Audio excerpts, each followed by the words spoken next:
Founder Space, Startup Supercharged. I'm Captain Hawk, CEO of Founder Space, the leading global startup accelerator. I'm also author of the award-winning books, Make Elephants Fly, Surviving a Startup, and The 5 Forces. 70% of companies or more, they don't fire people for not coming in. Like they don't, because they know that a lot of the people that they would be firing are their best employees. So even though they put in a mandate, they don't always enforce it. And then, some people come in and some people don't. So this whole thing, it's kind of, managers aren't usually handling it right. So the really progressive companies, and a lot of them tend to be younger companies, like a lot of my friends are working for startups in Silicon Valley. And a lot of them ask their employees to come in. They say, we really want you to come in, but they provide flexibility, which is the right way of doing it. It's saying, look, we would love it if you come in, but you can't just say you have to be here and not give them a good reason, because these tech workers have gotten used to being, we call it spoiled, right? Yeah. Really nice. They've gotten used to this, and especially the good ones, they know they're still in demand. And what really tends to work if you want to retain your best employees and actually create a better environment is, instead of mandating stuff, to allow different teams to decide within the team what works best for the team. And then to give people a reason to come in. And a reason to come in usually comes down to different factors. So, why is it important to be in the office? Well, one of the big reasons to be in the office is because they've actually found that casual encounters with people in the office lead to sharing of knowledge. Like, it's not like a formal meeting where you're sitting down in a room meeting. It's like when you bump into somebody in the hallway. And Steve Jobs was a huge proponent of this. That's why he designed the new Apple headquarters in the shape of a donut, right? Because he wanted people to have to bump into each other as they cross, either they walk through all the halls, right? Or they crisscross the center of that donut in the open and mingle and say, oh, I haven't seen you in 2 weeks, and what are you working on? Because this type of interaction breeds innovation, it breeds information exchange, it breeds, connection between people, which makes them collaborate better because, oh, I'm seeing you. So one of the biggest things, see, if people look at their lives, like right now, they're like, why would I go into the office? Because that commute, usually the commute time sucks up so much of my day. I'm actually more productive at home because people aren't disturbing me every 5 minutes, with different things. Exactly. But why would I go into the office? Well, the reason people go into the office that's good is, one, these casual connections. You need to explain these are really important connections. You don't get those over Zoom calls because you have to make a formal meeting. You have to make a formal meeting for a Zoom call. So you're not going to casually have a Zoom call with random people. It's just not going to happen. Those people you don't see at all. So a big reason to come in is to connect with these other people. Another big reason is to feel part of a team, emotional, right? So you have to explain to employees, it's not necessarily about your productivity. Like, we aren't getting you in there because we think you're slacking at home, because the data suggests that people aren't actually slacking at home. In fact, they are being just as productive, and they are actually, that commute time they're saving, they're putting 40% of that, usually 40% of that commute time back into their work. So the other 60% they're putting into their time with their family and friends and like that, but their kids, and really important. But 40% is going back into the work. So they're putting actually more time in when they're working remotely.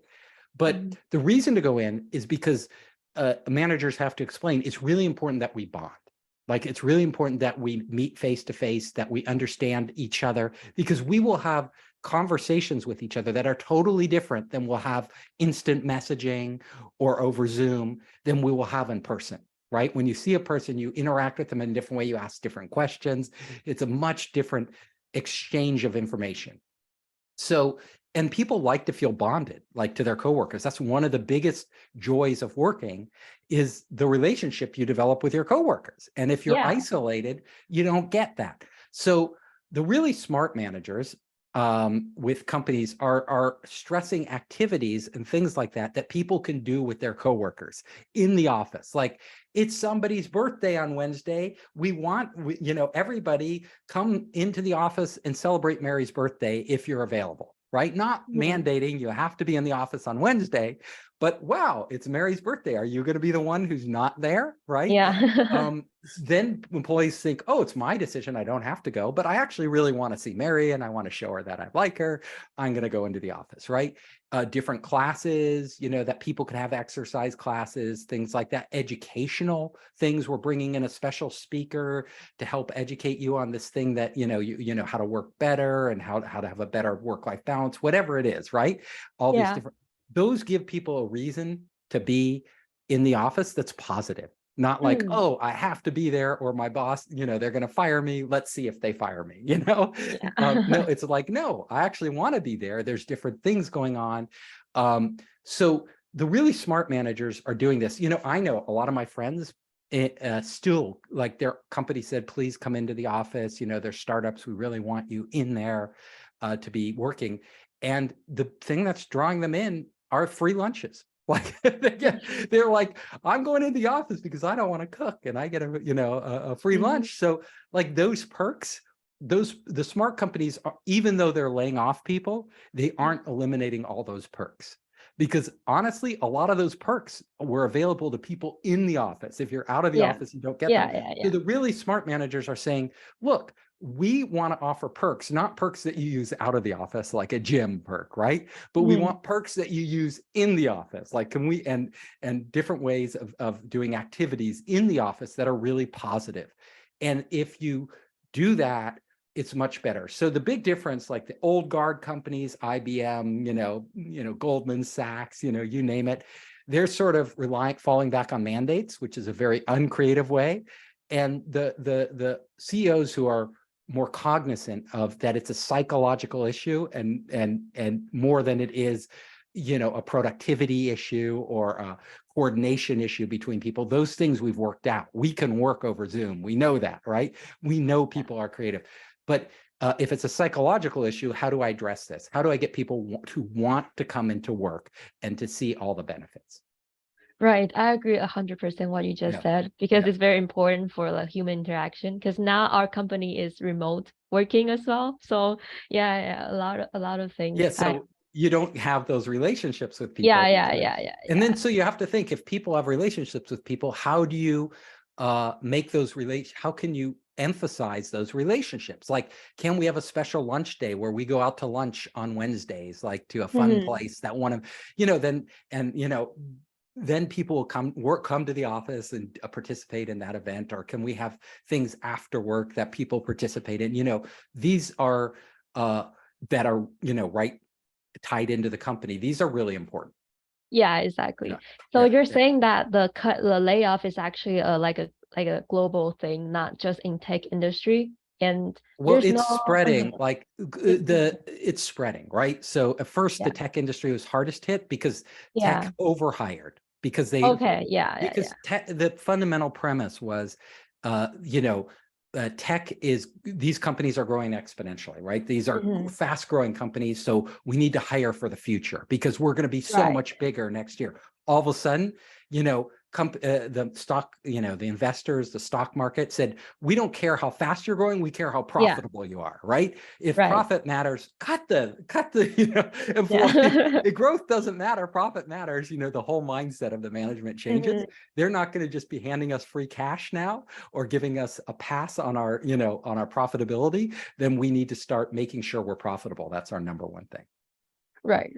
Yeah. And it came as it's very surprising, or like, because Google and Meta, they're very focused on like people oriented, but during the layoff, there have been things where the employees came out and say that they are being laid off in a very like ungoogly way. Like, they just got an email all of a sudden at 2 a.m. and then they're out.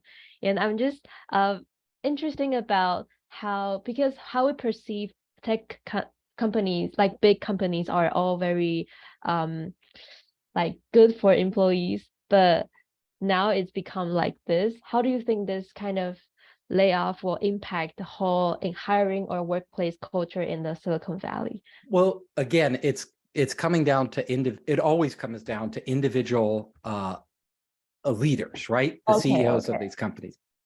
But let me, so you don't want to overgeneralize, like, Right, because, right, right. as we saw in Silicon Valley, there's a huge divergence between Mhm. some CEOs and others, right? Some are still Right. being, but even CEOs like Mark Benioff, who was saying everybody can work remotely for as long as they want, right? He's Mhm. regretting his words. He's eating his words. He was like, well, actually, we do want people back in Yeah. the office. I want, he paid an enormous amount for this huge skyscraper, the Yeah, Salesforce yeah, yeah, building, yeah. and it's, pretty empty. So he wants to get people back in there.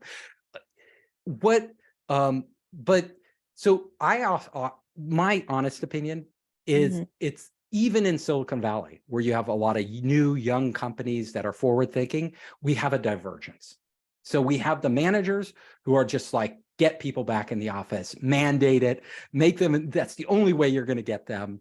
They're sort of like the Elon Musks of the world. They tend to be kind of alpha male dominant, personalities who just like, my rule is the law, right? And that's Yeah. more the old world thinking, because that mirrors like the old companies, right? Even though they're a new company, they're thinking like the old companies. Other CEOs are thinking much more along the lines of, we want to make this a great place to work. We want to make it so that our employees want to come back to the office. And with the layoffs, though, and it's really not the layoffs, it's also just the opening up of COVID going away. People are finding that not having employees in the workplace totally has a definite impact on company culture, a definite impact on the way people communicate and the way companies innovate. And people are more and more realizing that at the very least, a hybrid culture is best. So meaning certain people can work from home more, other people need to be in the office more. And you have to do this intelligently based on people's roles.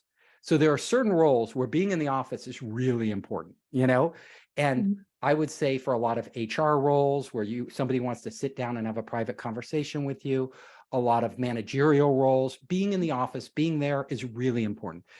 If they're more of an individual contributor and they can do their job from home, well, let them work from home, at least, if not all the time, part of the time. And this is especially true for mothers. So, and fathers if they take care of the kids, but a lot of fathers don't. But especially true for mothers. The bottom line is, women, like, I think it's somewhere like 90% of women, they, who are mothers and that work remotely, they want to keep working remotely, right? Why wouldn't they? Because, they have kids to pick up from daycare. They have all these different things going on. Working remotely as a mother is they define it, 90% define it as their number one job benefit. Like their number one job benefit is being able to work remotely, right? When they're a mother. So, especially the younger the kids are. So this, you don't want to take that away from women if you don't have to. Women who are mothers and fathers who take care of the kids, you want to allow them if they're good employees and they can do their job remotely, please let them continue to do that. It's a huge advancement in society. It, makes our kids better, makes families healthier, all of these things. And if they're still being productive, they're being productive.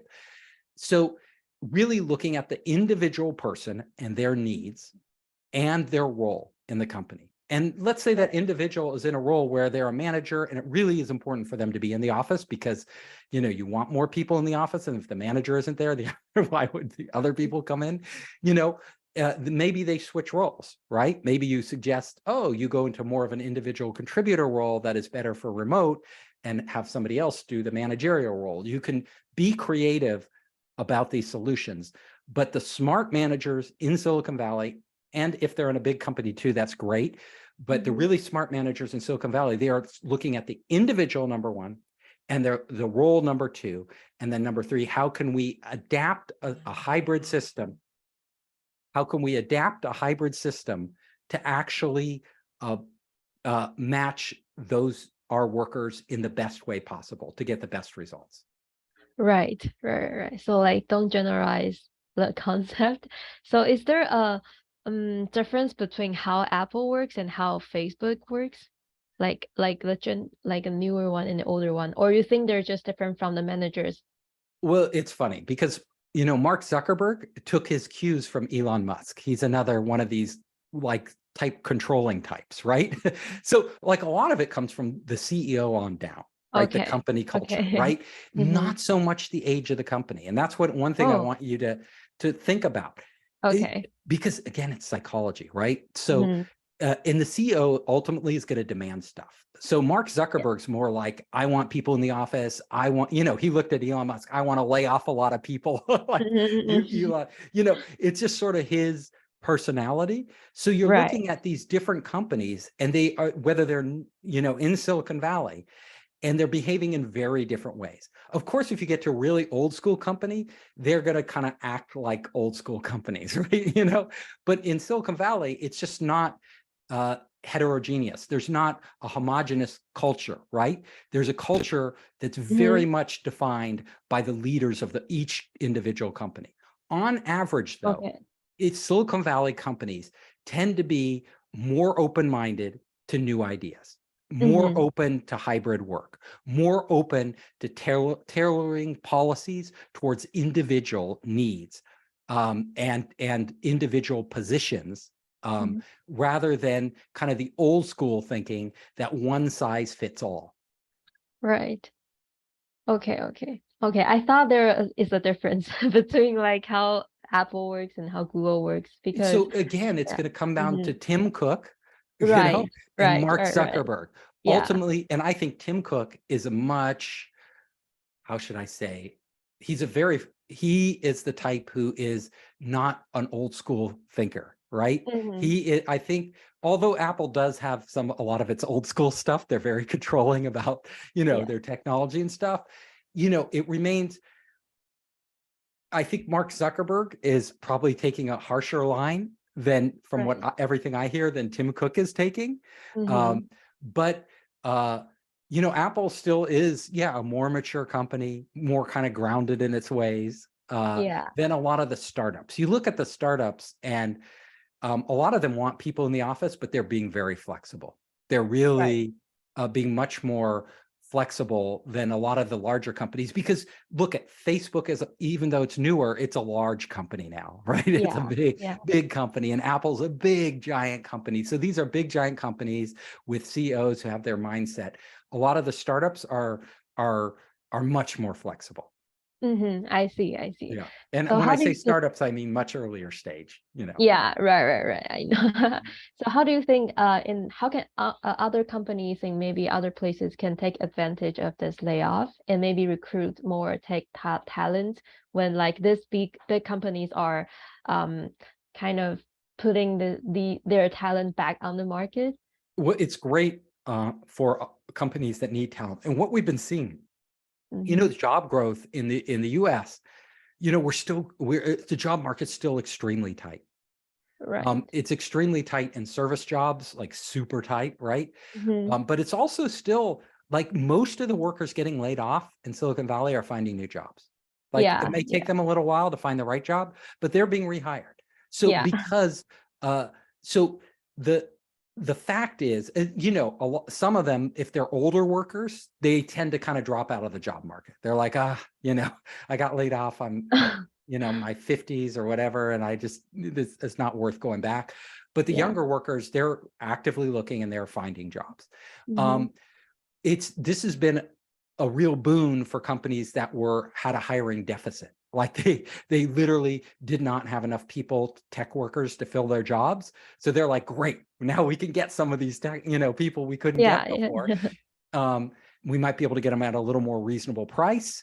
Mm-hmm. We can get the talent that, we might not have been able to recruit them because we're not a big name like Google Yeah. or Apple, like all the best ones. But now that Google, Apple, Amazon are laying off, we can get Mm-hmm. that top tier worker that would have gone to them, but will now Yeah. come to us. And that's what we're seeing. We're seeing companies that wouldn't have been able to access those top tier guys. And that's why those top tier guys, they can say, I want to work from home because they know they're top tier, right? Some other company that couldn't have got them before will be jump on hiring them. And that's basically the shift we're seeing. We aren't yet seeing a huge unemployed labor force in tech that it's growing, because like we may see this, right? Because more and more companies are like, look, if we go into a recession, we're going to definitely see it. We're not in a recession yet, even though everybody's talking about recession. We're still not in a recession, and that's why we're not seeing it yet. Okay. But while the engineers complain about how like a small, they don't want to work in the smaller startup because they have been treated so well. Like it's hard for them to change back into our like normal, like general workplace. Well, some of these startups are actually, their advantage of hiring these people is treating them better than the big companies. Oh, okay. Oh, really? Better? Being a little more flexible, a little more, Okay.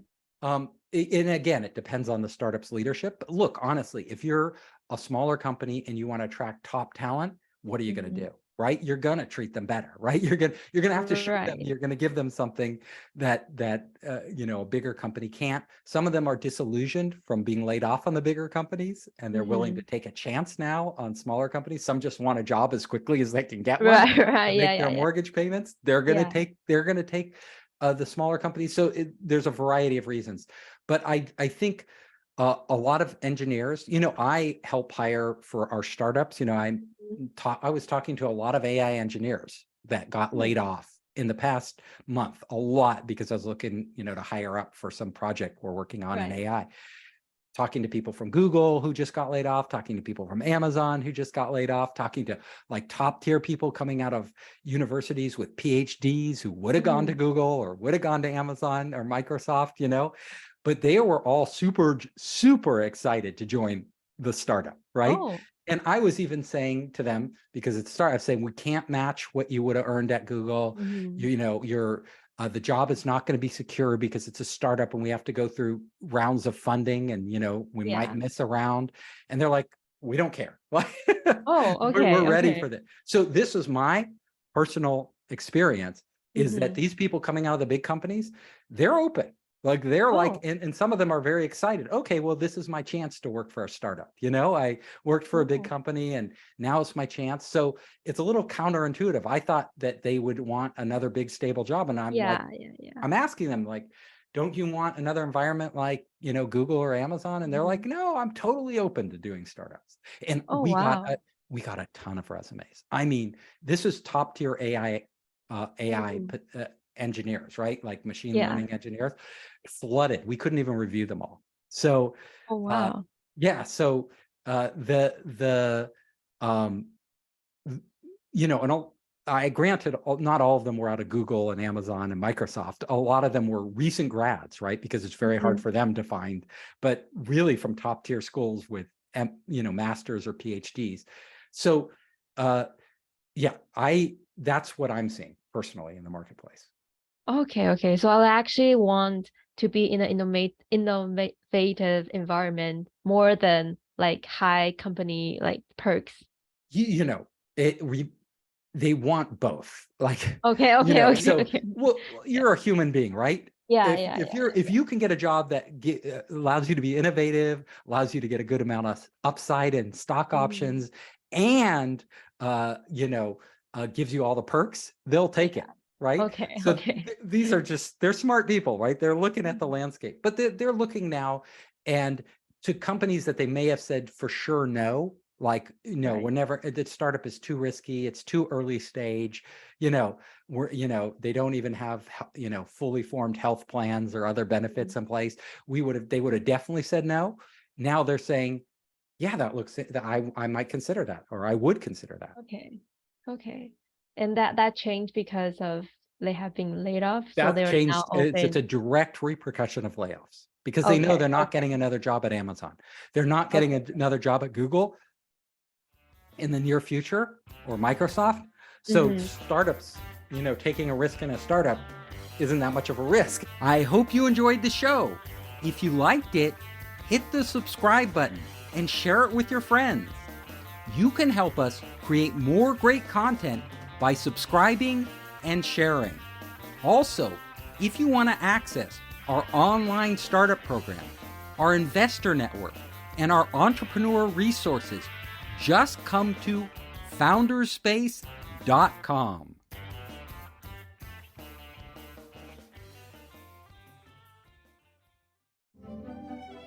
Hey, my name's Andrew McGivern, and I'm the host of the Great News Podcast. Are you tired of all the doom and gloom news from mainstream media? You'll find none of that here. Instead, you'll find inspiring stories and developments that are making the world a better place. Now, there's no shortage of bad things happening in the world, but there are great things happening too, and in almost every measurable way. Things are better now than ever in history. From infant mortality rates to poverty, cancer, and economic prosperity, if you can measure it, we're probably better off now than in the past. So, if you want to hear more great news, subscribe to Great News, the podcast. You can find it in your favorite podcast app, or go to www.greatnewspodcast.com.